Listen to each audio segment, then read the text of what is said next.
কংগ্ৰেছৰ যাত্ৰা কংগ্ৰেছে আমি য'ত যাত্ৰা নচলাও তাত কংগ্ৰেছে যাত্ৰা চলাব। আমাৰ যাত্ৰা য'ত শেষ হ'ব তাৰ পৰা কংগ্ৰেছৰ যাত্ৰা আৰম্ভ হ'ব। অসমৰ ক্ষতি হোৱা কাম ভাৰতীয় জনতা পাৰ্টীয়ে জীৱনত কৰা নাই। সঁহাৰি আৰু ৰাইজে যি ধৰণে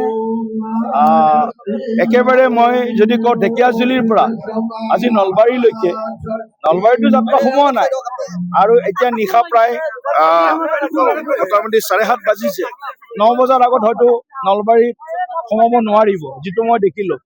গতিকে ৰাইজৰ ব্যাপক সঁহাৰি, আশীৰ্বাদ, মৰম, চেনেহ সকলোবিলাক হৃদয়েৰে দিছে ৰাইজ।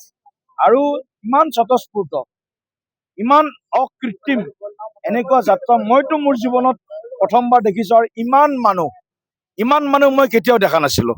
সঁচা অৰ্থত আপোনালোকেও যদি গোটেই যাত্ৰাটোত থাকিলেহেঁতেন, ইয়াত থকা সকলৰ মাজৰ সাংবাদিক বন্ধুসকলে, তেতিয়াও হয়তো এইটো অনুভৱ কৰিব পাৰিলেহেঁতেন যে এনেকুৱা অদ্ভুত, অবিশ্বাসনীয়, অভূতপূৰ্ব আৰু অসমৰ ৰাজনীতিত বা ভাৰতৰ ৰাজনীতিত ক'লেও মই নাজানো কিমান, কিন্তু অসমৰ ৰাজনীতিত এনেকুৱা যাত্ৰা এতিয়ালৈকে ক'তো সম্ভৱপৰ হৈ উঠা নাই। আৰু এই যাত্ৰাটো কেৱল মাত্ৰ ভাৰতীয় জনতা পাৰ্টীৰ ৰাইজক সংযোগ যাত্ৰা নহয়, এয়া আশীৰ্বাদ যাত্ৰা। এই যাত্ৰাই প্ৰচণ্ডই বিজয়ত আমাক যথেষ্ট সহায় কৰিব।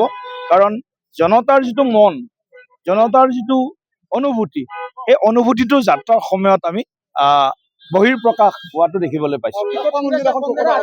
17 তাৰিখৰ পিছত, আজি মই দিল্লী যাম, কাইলৈ মিটিং আছে, বিশেষ মিটিং। গতিকে এতিয়া মোৰ 10 বজাত নোলায়। 17 তাৰিখৰ পিছত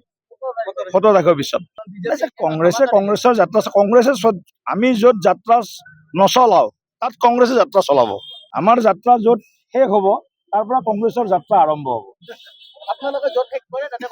কংগ্ৰেছে আৰম্ভ কৰিব। আৰু কংগ্ৰেছৰ যাত্ৰা ক'ত হ'ব আপোনালোকে জানেই। বিশিষ্ট কিছু অঞ্চল, বিশিষ্ট কিছু সম্প্ৰদায়ৰ মাজত তেওঁলোকৰ যাত্ৰা আছে।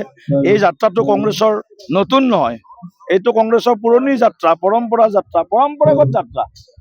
আশীৰ্বাদ যাত্ৰা নহ'ব কংগ্ৰেছৰ, এইটো তেওঁলোকৰ সন্তুষ্টিকৰণ বা যিটো কওঁ তুষ্টিকৰণৰ যিটো তেওঁলোকৰ ৰাজনীতি, ভোট বেংকৰ ৰাজনীতিৰ যাত্ৰা আৰম্ভ হ'ব। আমিতো আশীৰ্বাদ যাত্ৰা কৰিছো। আমি কৰা কাম ৰাইজে যদি ভাল পাইছে, ৰাইজে আমাক আকৌ আশীৰ্বাদ দিয়ক। অহা 5 বছৰ যাতে আমি আৰু অনিৰুদ্ধ প্ৰগতিৰ যাত্ৰা, যিটো আমাৰ উন্নয়নৰ ৰাজনীতি যিটো কৰিছো, আমি সুৰক্ষিত অসমৰ যিটো হকে যিটো কাম কৰিছো, আমি যিখিনি কাম কৰিছো, এইখিনিক ৰাইজে যাতে সমৰ্থন দিয়ে আৰু আমাক আশীৰ্বাদ দিয়ে। নিশ্চিতভাৱে বাঢ়িব। এইটোতো আৰু কাৰণ কিছু সমষ্টি ডিলিমিটেশ্যনৰ পিছতো ৰাইজৰ হকে আমি চিন্তা কৰিছো, খিলঞ্জীয়া ৰাইজৰ হকে যিখিনি কাম কৰিছো। গতিকে এই খিলঞ্জীয়া ৰাইজৰ স্বাৰ্থত ভাৰতীয় জনতা পাৰ্টী আৰু অসম আৰু অসমৰ আৱেগৰ লগত ভাৰতীয় জনতা পাৰ্টী সদায় আছিল, সদায় আছে, ভৱিষ্যতৰ দিনত থাকিব। অসমৰ ক্ষতি হোৱা কাম ভাৰতীয় জনতা পাৰ্টীয়ে জীৱনত কৰা নাই। 83ৰ অবৈধ নিৰ্বাচনতো ভাৰতীয় জনতা পাৰ্টীয়ে কংগ্ৰেছ বাওঁপন্থী দলবিলাকক মুহূৰ্তৰ জবাব দিছে। আৰু তেতিয়াও আমি অসমৰ ৰাইজৰ লগত আমি চলিডাৰিটি শ্ব' কৰিছো। তেতিয়াৰ পৰা আমাৰ যিটো যাত্ৰা, সেই যাত্ৰাটো আমি অসমীয়াৰ সুৰক্ষা, ভাৰতীয়ৰ সুৰক্ষাৰ কাৰণে আৰু উন্নয়নৰ কাৰণে কৰি আছো। উন্নয়নৰ ৰাজনীতি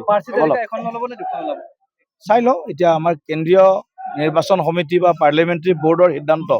গতিকে আমিতো পেনেল সকলোবিলাক পঠাই দিম। 126টাৰ কাৰণে আমি পেনেল পঠাই দিম। তাৰ ভিতৰত যিখিনি মিত্ৰতা থাকিব, মিত্ৰতা সেইমতে ঠিক হ'ব। বাকীখিনি আমি আমাৰ পেনেল পঠাই দিম।